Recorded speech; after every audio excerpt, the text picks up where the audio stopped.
মানুষের হাতে তৈরি করা আমার সবচাইতে প্রিয় খাবার নারিকেল নাড়ু। বরাবরের মতনই আমি শুধু খাইতেই জানি, কিন্তু কোনো জিনিস বানায়া খাইতে জানি না। মানে বানাইতে কষ্ট লাগবে কিন্তু খাইতে কষ্ট লাগবে না। এমন সৌভাগ্য কজনের আছে বলেন তো? নারিকেল কুড়াইতে পারি না, এই জন্য আমার হাজবেন্ড আমাকে নারিকেল কুড়াই দিল। আর ওইদিকে আমার শাশুড়ি মা এদিকে চাল ভেজে নিচ্ছে।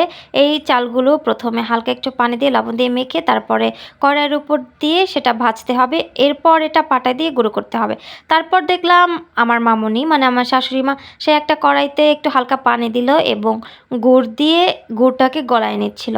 তারপর যখন গুড়টা গলে যাবে তারপরে এর ভিতরে দিয়ে দিবে হচ্ছে ওই যে চাল যে ভেজে রেখেছিল ওই চাল ভাজার গুঁড়ো আর হচ্ছে নারিকেল। অনেক পরিমাণে নারকেল দিছে, কারণ এটা হচ্ছে নারিকেল নাড়ু। আমার স্বামী যান নারিকেল কুড়াই দিচ্ছে আর আমার শাশুড়ি আমাকে নারিকেল নাড়ু বানাই দিচ্ছে, আর আমি শুধু দাঁড়ায় দাঁড়ায় দেখতেছি আর ভিডিও করতেছি। বাহ, এমন সৌভাগ্য কজনের আছে! কে বাত হ্যাঁ।